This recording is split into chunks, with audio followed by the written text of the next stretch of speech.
So, first of all, there is a very nice leaflet, if that's the proper term, about all what was just presented by Janak. In the leaflet, it provides an abstract about what I'm going to talk about.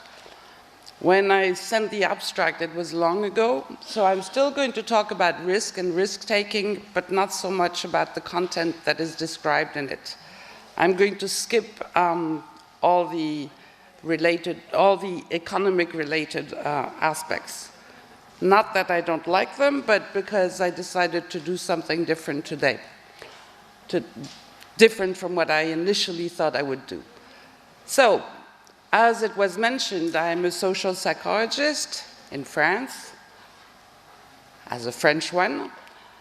So I'm going to present elements in a social psychology perspective, from a social psychology perspective.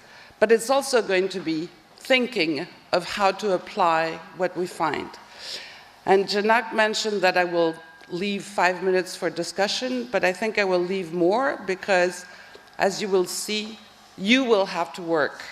So thank you for all those who came this morning. Now don't run away, but most of the work will be from your side.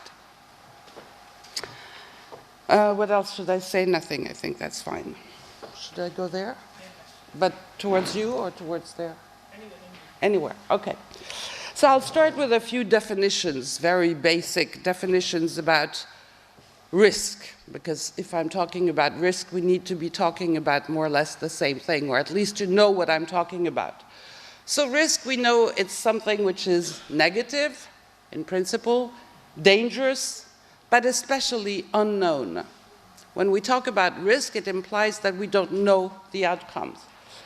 Risk is also associated with emotions, and most of the time, it is going to be connected to fear, but not always, and I'm going to show that it's not always the case, but you also know that it's not always the case. When we talk about risk or risk-taking, it implies that we don't know what the future will be. The future outcome can be modified, altered. When we talk more about risk-taking, then it is the tendency to engage in behaviors that have the potential to be harmful, to hurt you, to be dangerous. But at the same time, otherwise there would be no risk-taking, there is the possibility, the option for a positive outcome. Of course, if we do take risk, it's because we expect the positive outcomes rather than the negative ones. So, if we're dealing with fundamental psychology, we're trying to understand why some people take risk or more risk than others, and why others avoid the risk or the risk-taking. When we deal with applied psychology, very often we try to find ways to help people to avoid taking too much risk. We're going to see if this is what we're doing. So we have two elements: risk aversion versus risk seeking. When we talk about risk aversion, it means that it's a preference for sure outcomes rather than gambling. So it's going for the sure option, even if it's not going to be as good as expected. On the other hand, if we are on the risk-seeking side, the risk-seeking behavior, in that case, we reject what is sure, and we go for the gambling. We go for what might be the best option if it works out right. So risk aversion versus risk seeking are going to be the two versions of risk takers and risk taking that we'll be talking about. Just a few points on some theories, very briefly. The first one is expected utility theory.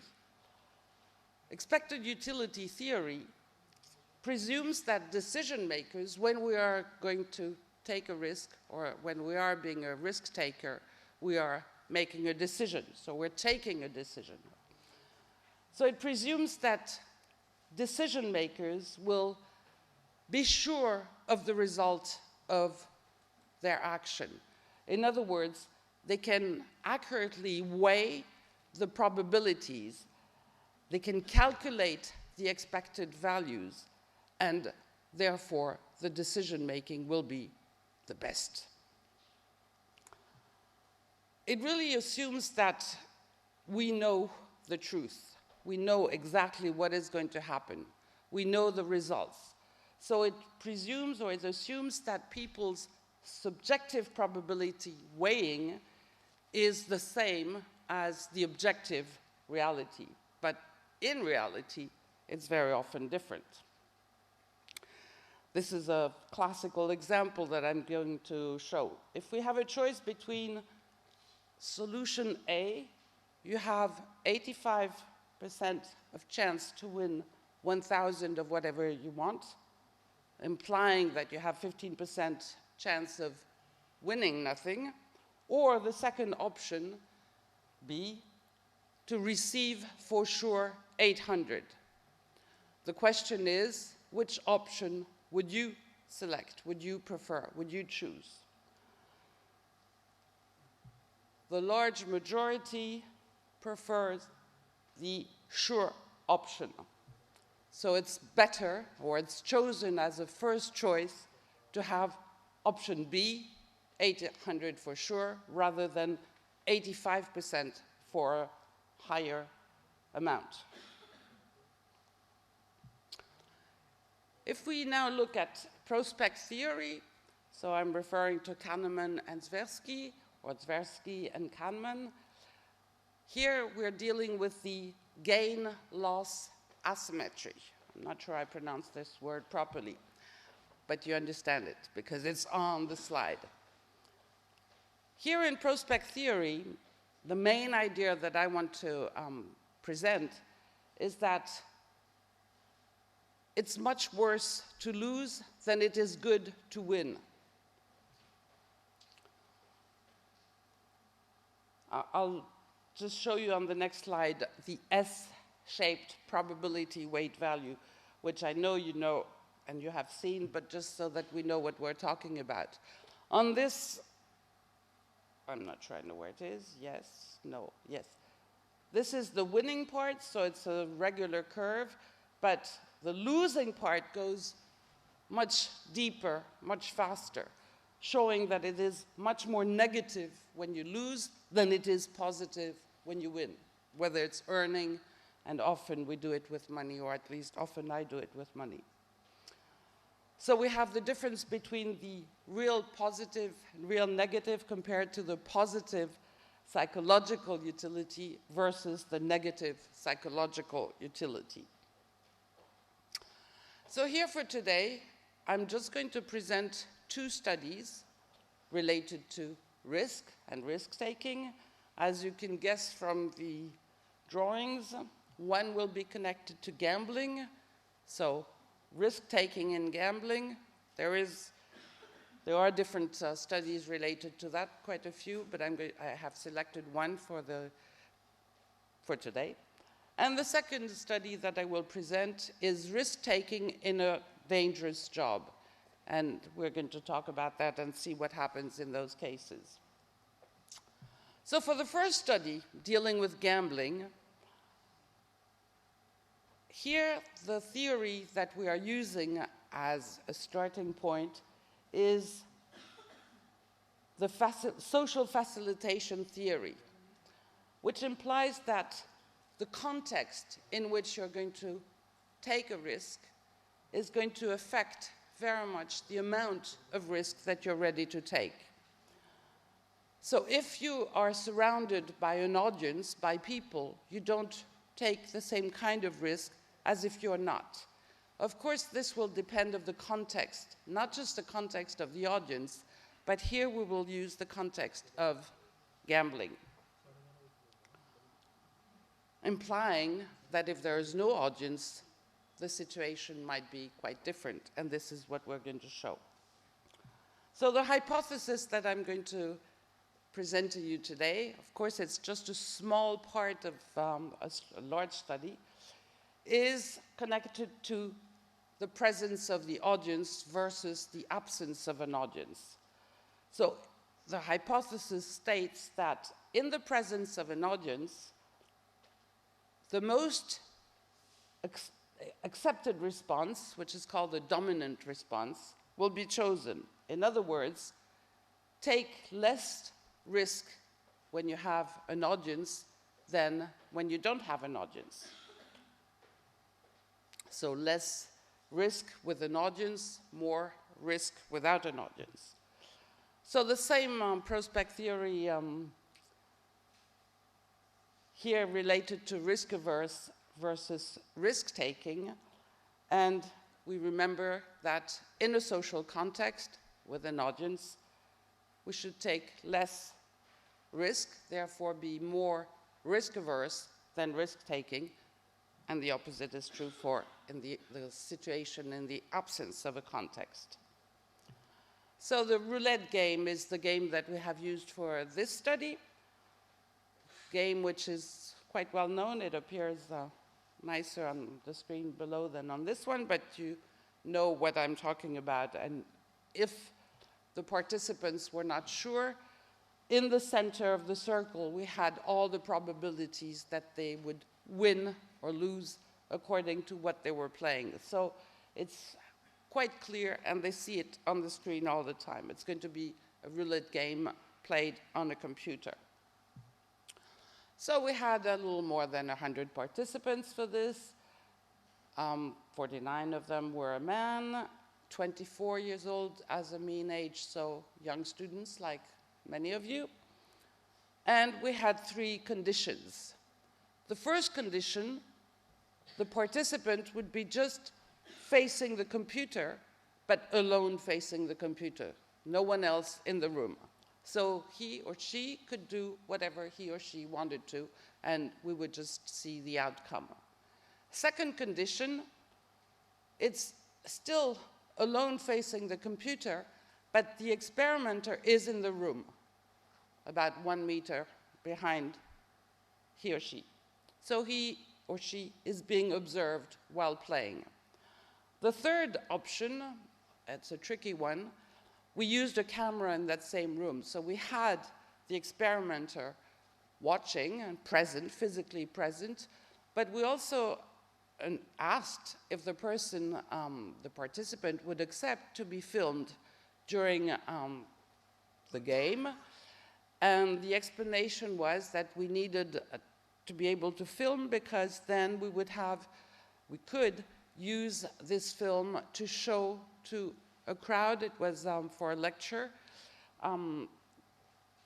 Being more precise, a lecture for students of his or her age, approximately. So the reference to students was there because the participants were students. So 3 conditions: alone, alone but being observed by one, or alone being observed by one physically, but knowing that a big crowd could observe later on what was going on. What do we find? First, we see that the conditions with the experimenter or the camera, therefore one person observing directly or one person plus a potential crowd, that did not change anything. You might think that it's normal because in reality there was only one person observing, but quite a few studies have shown that when you refer to the fact that you're going to be observed by a crowd later on, that it's filmed, it's not the same. Anyway, the results we got here show that it's the same. But when you're alone, there is a lot more risk-taking than when you are observed in one or the other situation. So we conclude from this small study, that the audience situation, whether just one or more, is going to be like a social protection, a social shield. So, if you need an audience to protect you from spending all your money, we're talking about gambling, so it's gambling with money, we can conclude that online gambling can be a problem, because usually when you're gambling online, you're alone with your computer. We already know, and it has been shown in many different studies, that when it's not real money, but this is also true for plastic money, for lots of different kinds of not real money, usually that will lead to more risk-taking. There are exceptions, and I won't go into exceptions right now, but there are some exceptions. Therefore, online gambling is a problem in itself because you don't use cash. But here we have also shown that being alone in front of your game is going to make you take more risk, increase the level of risk-taking when you're gambling online. So, as an applied psychologist, the first question I want to ask, but I'm not going to ask for an answer right now, we'll save that for the end. Should online gambling be forbidden? You will have to tell me how it is in your country, whether online gambling is allowed or not, whether it's used a lot, whether gambling is something that people like or not. There are some countries where I know how it is. For India, I don't. So that we'll keep that in mind for the discussion in the end. And that takes me to the second study I want to show. Okay, the second study is about risk-taking still, but this time in a dangerous job. When you see a picture of a circus like that, or you guess it's a circus, you're not usually thinking of the risk level for people working in a circus. The study is only going to focus on those who work in a circus, but on dangerous actions, not, for example, for a clown, even though sometimes a clown is falling and could hurt himself or herself, but we're really thinking of this type of dangerous activity. So it's a dangerous job in itself. Not the jobs that we all do, but it's a job that does exist and implies danger.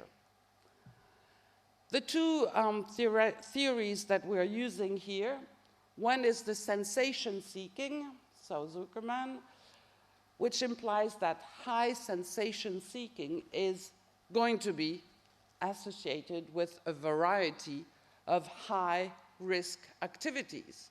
So if you're looking forward to having high sensation seeking, of course you might put yourself in high risk situations, high risk activities. So that's the first theory, the sensation seeking. The second one is related to what is known as the reversal theory, and it's going to compare more telic dominant people versus paratelic metamotivational states. So dominant people or states, we'll see that. So just for here and for today, what we want to remember, what we want to know is that in the telic state, what you're looking for is a significant achievement. So what is important is the result. You want to be good, you want to be the best, you want to earn as much as you can in some cases. On the other hand, in the paratelic state, the desire is more for fun and for what you're going to receive. So it's more the earning than just the result, positive result. Now, if we look at the dominant aspect, for the telic dominant people, if you have too much stress, you will not be happy. So it says the more stresses, the unhappier they are. On the other hand, for the paratelic dominant individuals, it's the opposite. The more stresses, the happier they will be.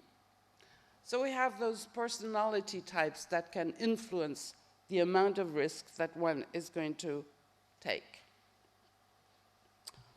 So let's go back to our circus. It's a very small sample, 20 artists. They call themselves artists, and they are artists, because the whole idea is to do beautiful actions, beautiful things. They also work in order to make you, as the public, worried for them, and you should be sometimes, quite a few times. But those people, they are young artists, meaning that they are 24.7 is the average age, so very similar to the previous group. They are, as you can see here, they are practicing. So this is not the real show, this is training.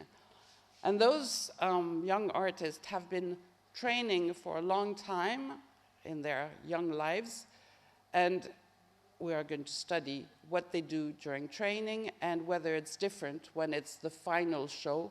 Not the final because they die, but the final because then they graduate. So it's the real show in front of a real public, and we're going to see what happens there. So we're going to compare before and after training, before and after the real show, the real performance. So we wanted to see in this study, we wanted to see if some specific profiles would have a specific effect in engaging in such a job, such a dangerous job, which implies high sensation seeking. If you're not a high sensation seeker, I don't see how you could survive or decide to select this kind of job. So we presume that most of them will have a higher level of sensation seeking than maybe us in the room, but I don't know. We also wanted to look at potential individual differences in terms of telic, paratelic, and we wanted to see what would happen there. But we compared both psychological variables and biological measures. So we talk about psycho-biosocial measures and specificities of their activities. So for the psychological dimensions, we have 3 types of variables. The telic dominance scale, I already referred to what that implied.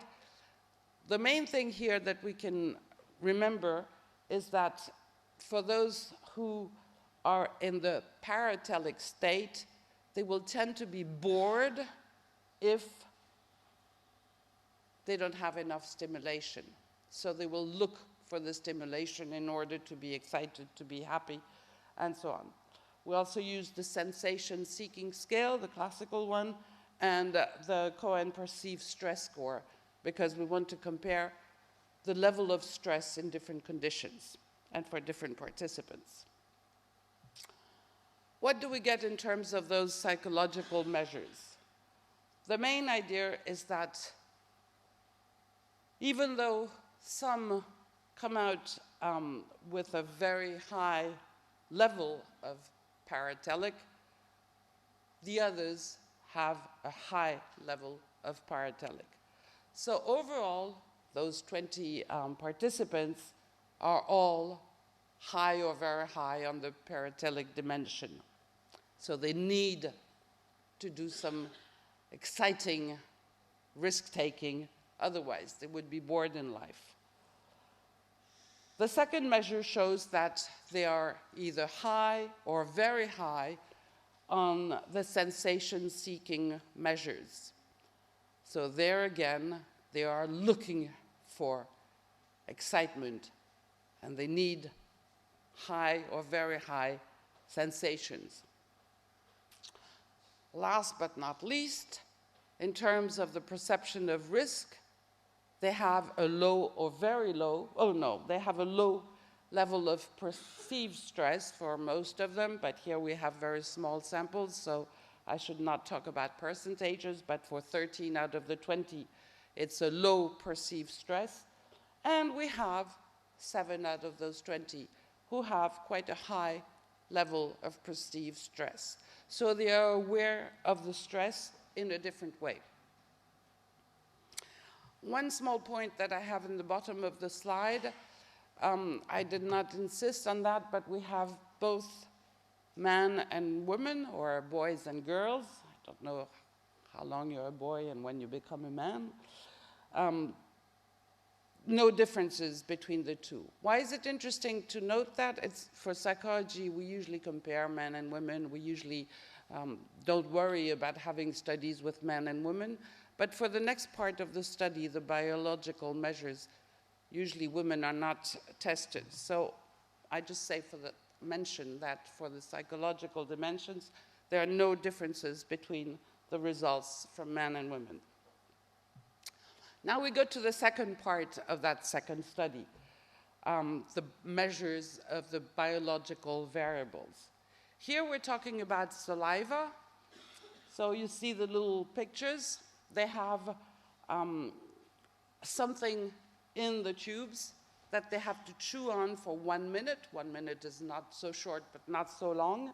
And then they put it back in the tube, they close the tube, and it's going to be analyzed.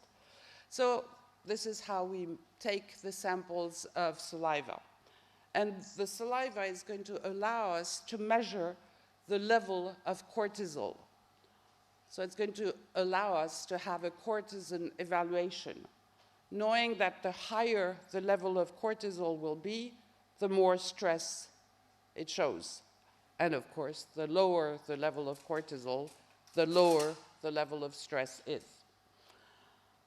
So we are, of course, going to compare the situation during training. I told you that they were training and then they were doing the final show. So we're going to compare their cortisol level during training versus for the real show.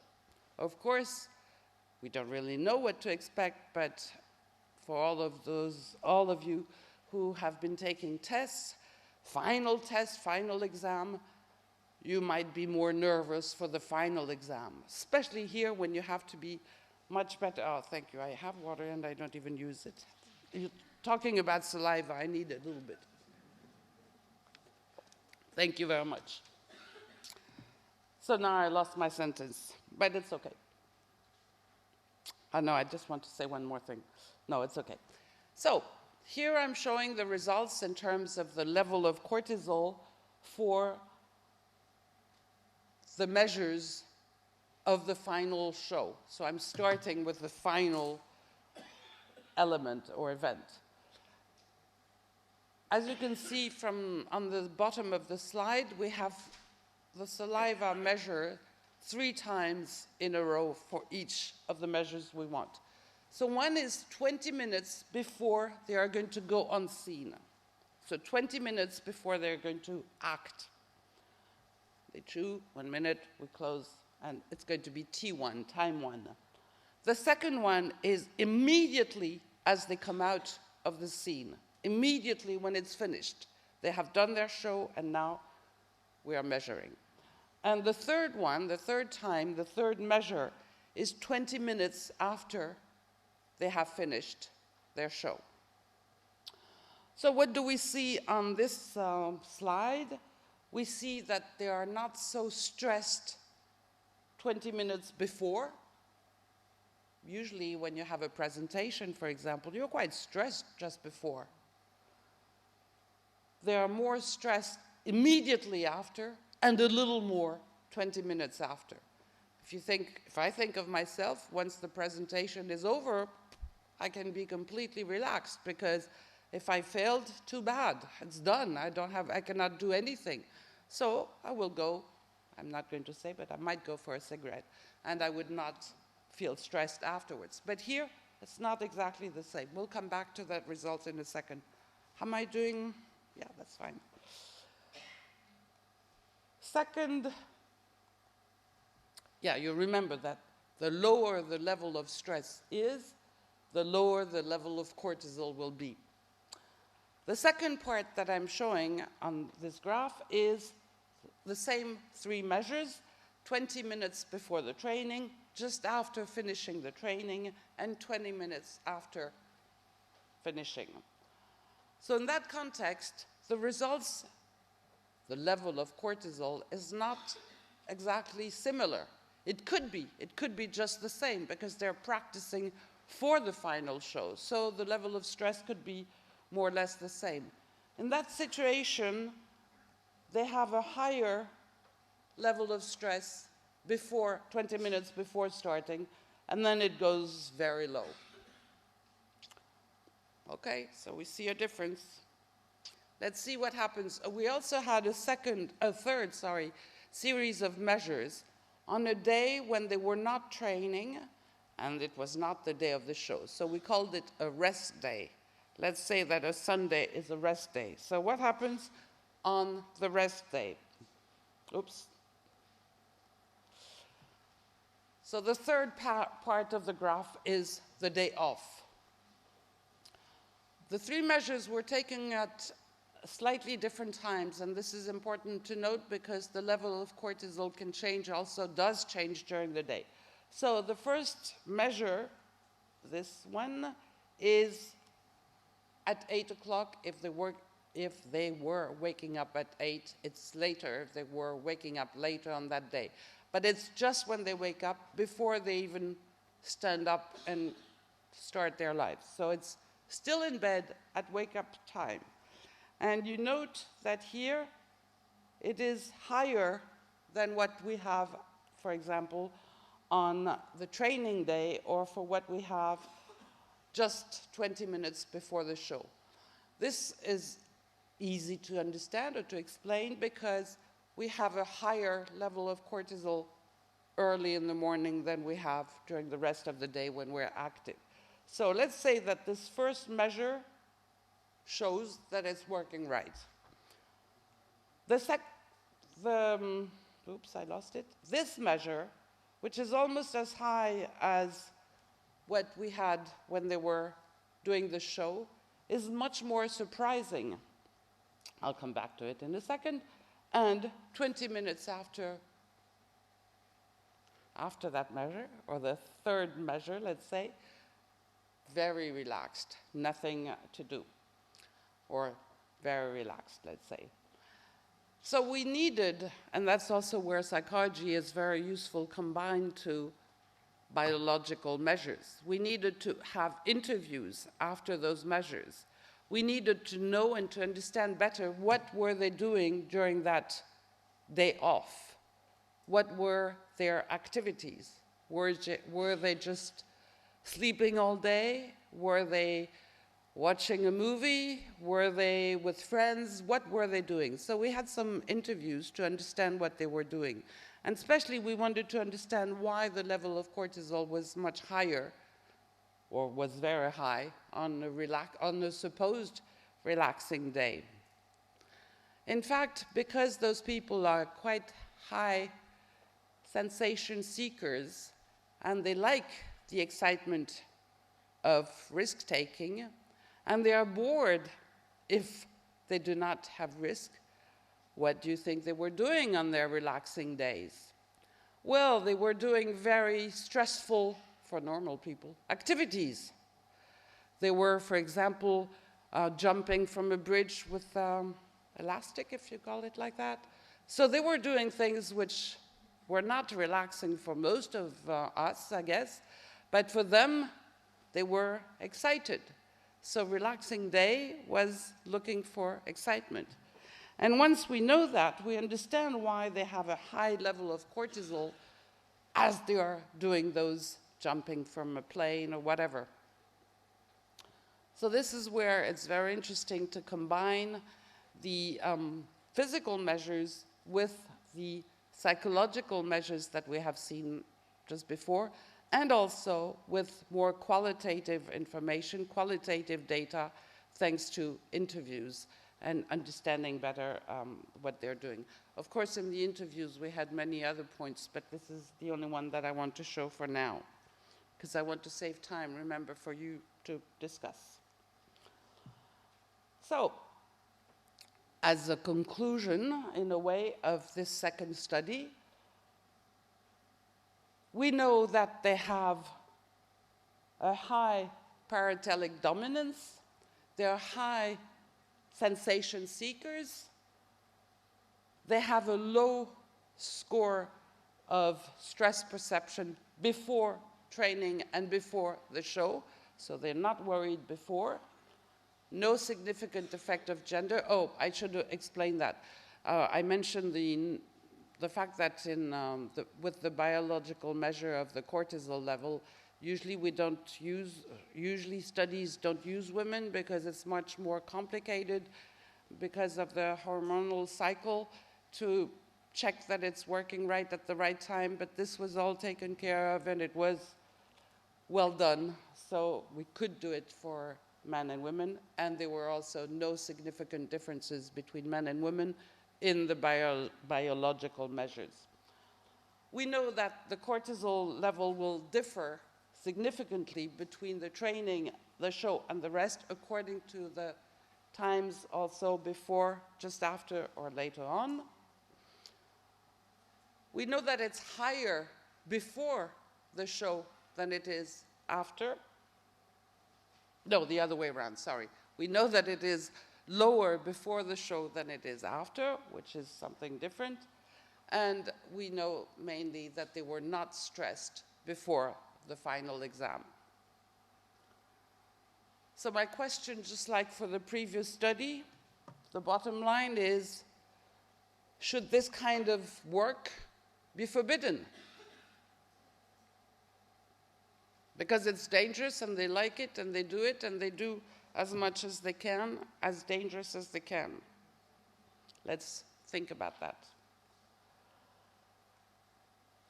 If we go back to the first study, you remember that gambling, in the case of the study that we did, implied that you would take more risk when you're alone than when you're observed. And we know that the circus artists are high sensation seekers, high on paratelic dominance, and low in terms of perception of stress. So these are the results that we found in those two studies. Based on theories, you have seen, even though I did not go into details, that we start with a theory, we have a hypothesis, we test the hypothesis, we measure various elements, psychological dimensions, but also biological dimensions, and we find those results.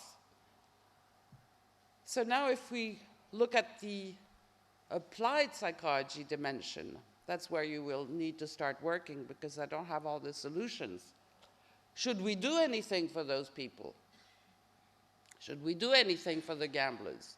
Should we do anything for the circus artist? And if yes, of course, what should we do or what can we do? So that's time for the discussion. The questions are for you. I don't have the answers. I have some ideas, but I'm not going to give any answer. The answers are for you to provide, and that's where I stop. But I hope we have a discussion. Thank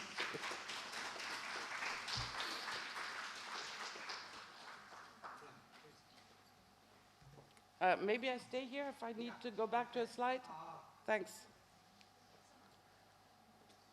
It's okay.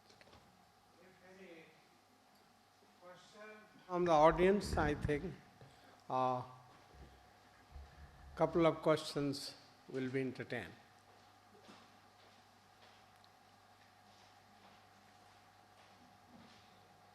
Yes. Can you use a mic from somewhere? I think I can hear. But speak slowly for me, please. Remember, I'm French.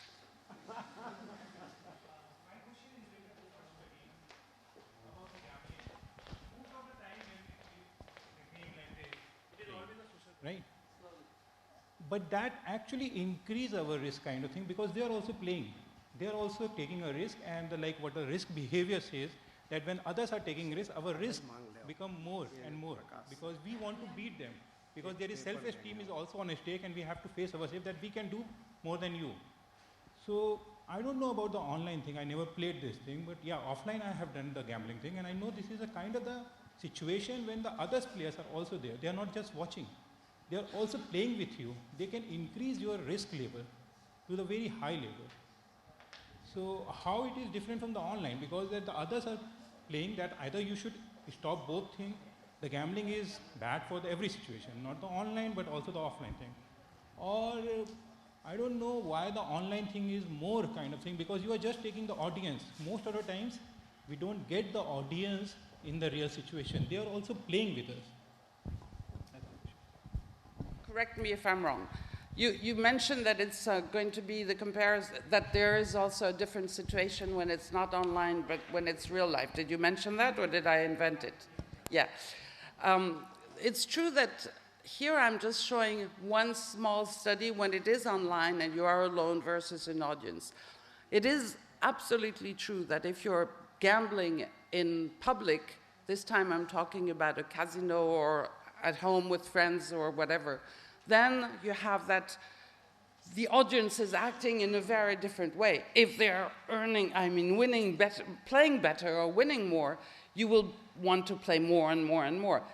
I fully agree. This is a different situation because being alone in front of the computer is not the same. So here, and you're right, that I have a student, he's not a student anymore, who finished his PhD on gambling. The whole PhD is about 10 or 15, in fact, 15 studies on gambling in many different contexts.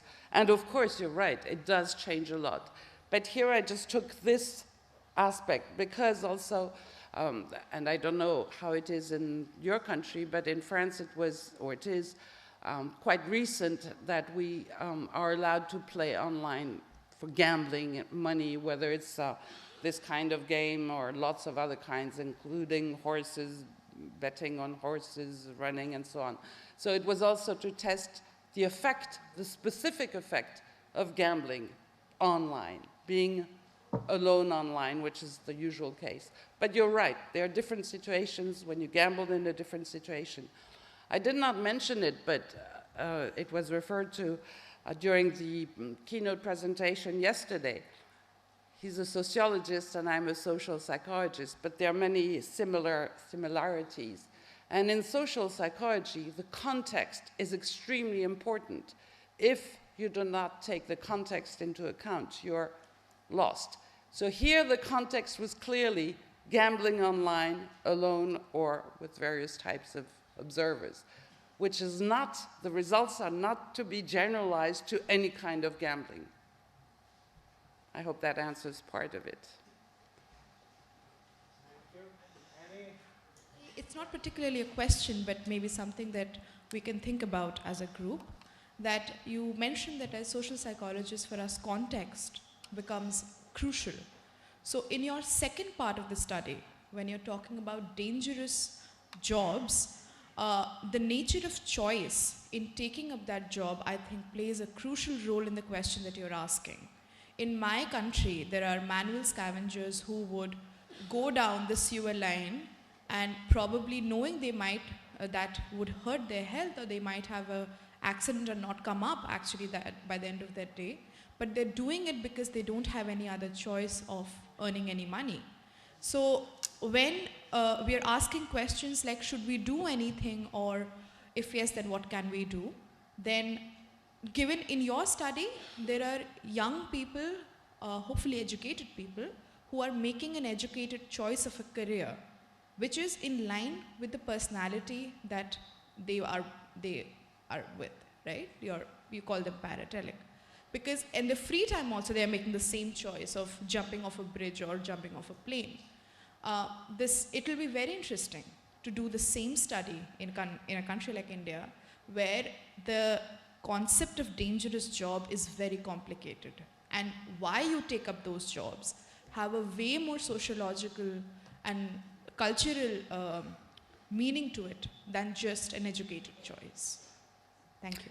Thank you very much. Because it will bring money and that's going to be necessary for you, your family, and so on.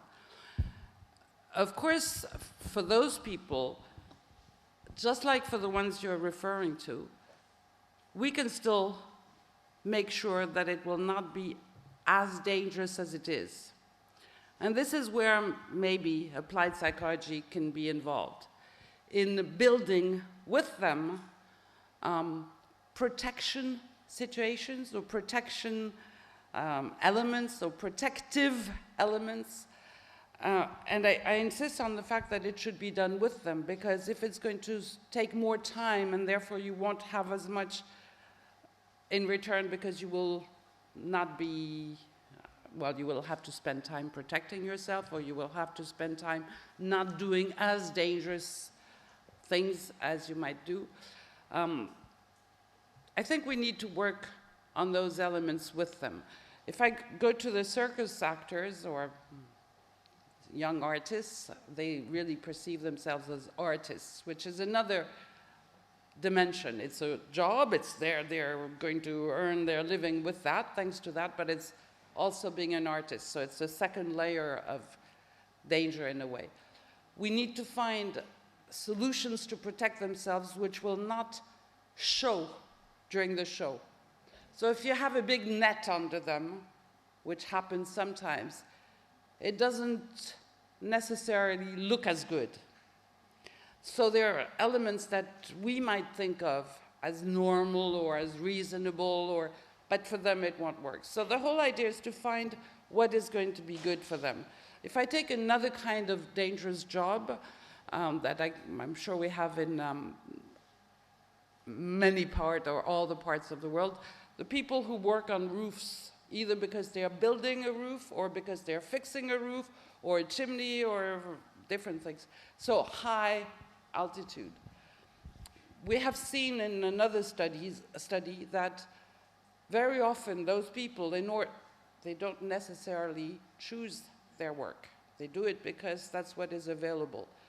And in that context, in France, I don't know if it would be the same elsewhere because of many reasons it might be different, but those people who should be extremely careful, they tend to drink alcohol before going, which is a way of changing their level of stress perception, but it's a way of acting in a much more dangerous way because the level of alcohol is not. So that's also where we need to see how we can help protect, avoid situations which are too dangerous. Maybe the last question? Yes. He had. Oh, okay. If there is no time, then we can discuss later. We can smoke and discuss. No, but we can. If you can be quick, that's fine. I'm sorry, I don't study human beings. I study elephants and monkeys. Some of the monkeys are dispersers. Others live in groups. So we take these measurements when the animals are in groups or when an animal disperses. These behaviors vary. And we take adrenocorticotropic hormones, we take fecal samples and measure all these. Now my question is that you actually did not specify whether these psychological, social or biological variables are actually causal or they are merely covariates. If they're actually what? Causal. Do they determine behavior or they simply co-vary with the behavior itself? Interesting, and I'm sure we can do something comparing in more details. Here, what I'm doing is I'm taking a picture at one moment, one time. What are they doing? What is their level of stress, perception, sensation seeking? And I'm not concluding directly anything in relation with the cortisol level, but I'm comparing, I'm looking at the results at this specific time, training, rest, or show before or after, and I'm just looking at the results, and I'm not doing much more. That's why it would be very interesting to see except that we have the interviews, which I'm not sure you can have with your monkeys, and that's where we try to understand better the results, thanks to the interviews. But I would be really interested to know better how you do it with the monkeys without the interviews. And that's very interesting. So thank you for that.